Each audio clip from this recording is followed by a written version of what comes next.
If you know your history, then you will know where you are coming from, and in whatever you do, seek wisdom. Knowledge is power. Inugo maka the book Hip Hop and Igbo Culture, authored by Martin Iheagwazi Ekezie Ezanumba the First. Metal of There is a great insight in hip hop and Igbo culture. You can get this book or pick it up at a bookshop in St. Teresa's Catholic Church, Omonya, or pick it up at Joseph's Bookshop, Book to the Nation, 8 Uguta Road, opposite DMGS Onisha.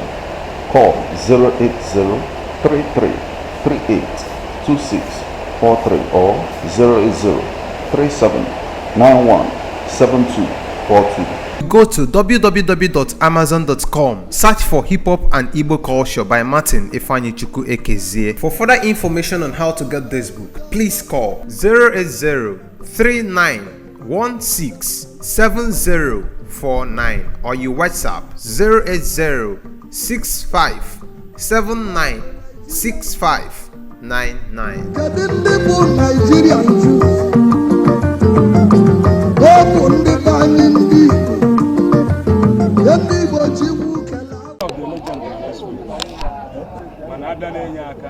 Ejide abata na field.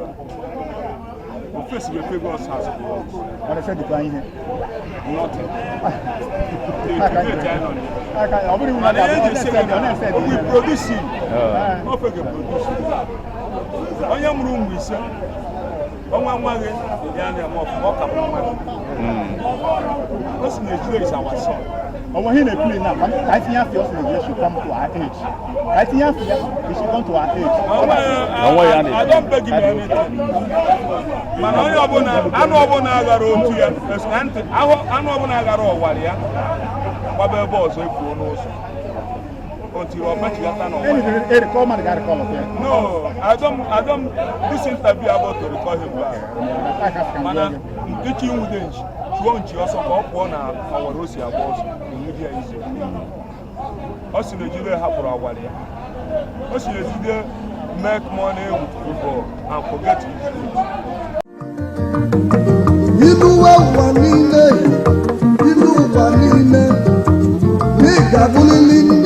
If you know your history, then you will know where you are coming from, and in whatever you do, seek wisdom. Knowledge is power. Inugo maka the book Hip Hop and Igbo Culture, authored by Martin Iheagwazi Ekezie Ezanumba the First. Metal of There is a great insight in hip hop and Igbo culture. You can get this book or pick it up at a bookshop in St. Teresa's Catholic Church, Omonya, or pick it up at Joseph's Bookshop, Book to the Nation, 8 Uguta Road, opposite DMGS Onisha.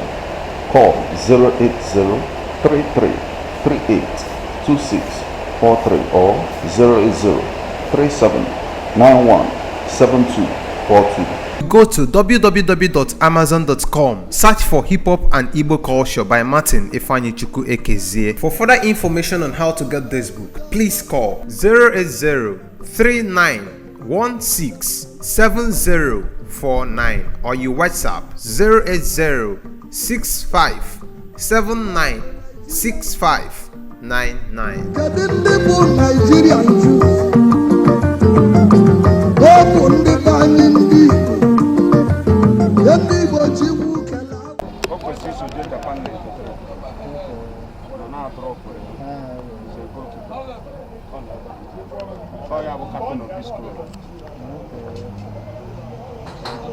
And then we're many young what's about one Nigerian.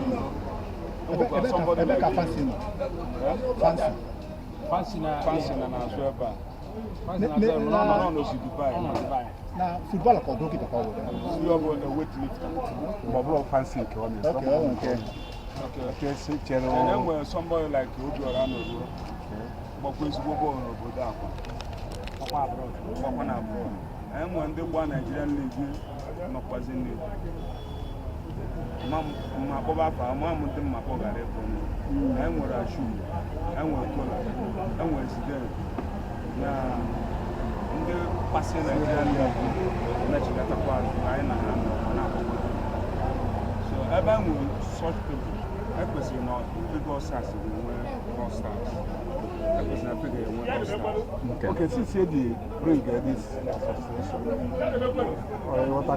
what can I achieve? Nambo, I am a boss of the state government. Apple, they make a few of the Chilata.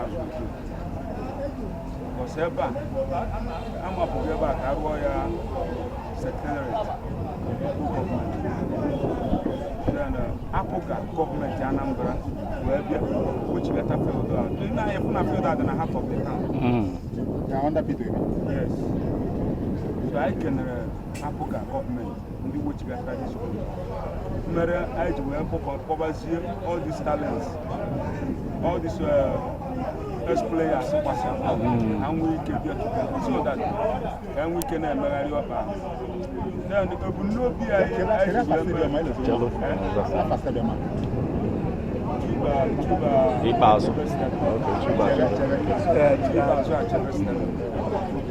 Godwin at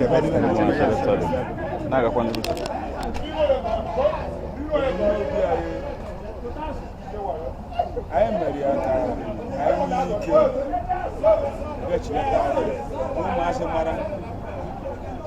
Nandi Abonde Bogo. Only I'm because I'm an icon with young talents who can about good things. Achievement so far. Near Basara before. Much achievements in that scenario. Now United, one would not in the Nopambu physical ball. Aspara. One would not in the Bosgra one of Pampogo. And I built together. Nine hand upon a different family. When I work on the thing high and about once in a year, and I go all nation. Once in a year, every January. Come on, Naka, and I walk aboard. I walk on the model, I will find them model. You put in the model. We're from border, not to go. Garden ball. I want to go for the something years heading to 50. All the necessary, they can have they were one statue of your health. When you I must suppose, I hope you would do Moody and when I must suppose that I will change gradually. Only be an Anambra State. You got seen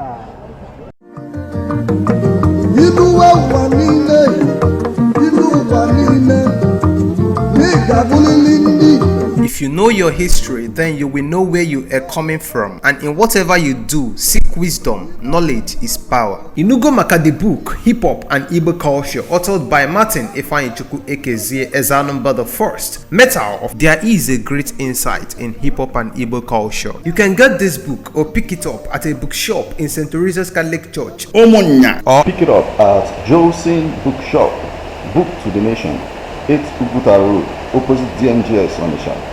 Call 080-3338-2643 or 080-3791-7242. go to www.amazon.com, search for Hip Hop and Igbo Culture by Martin Iheagwazi. For further information on how to get this book, please call 080-3916-7049 or you WhatsApp 080-6579-6599.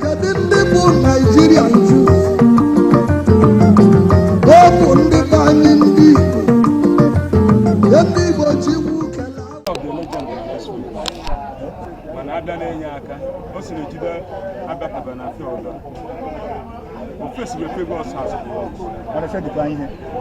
Nothing. We produce it. Not Fegge produce it. On your room, we say, on one wagon, walk up. Listen, Ejide is our son. Over here, they play now. I think after us, they should come to our age. I think after we should come to our age. I don't beg you anything. Man, I know Obinna Iheagwazi. I know Obinna Iheagwazi. What about boss? If you know so. Until you match that no. Any call man got to call up here. No, I don't. This interview about to recall him back. Man, teaching with them. She won't also go up on our Russia boss in media issue. Us in Ejide hapụrụ awali ya. Us in Ejide make money with football and forget it. I don't know if we have to publish this. I'm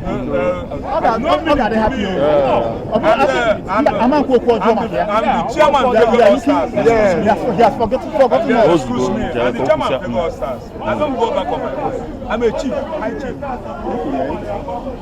Whatever I say, go through it. I don't tell lies. Because Ejide never face Fegge All Stars one-on-one. I'm going to say Diego and Nothing. Starting from there. And I auto distribute from there. Before you know it's off your head, off your regret.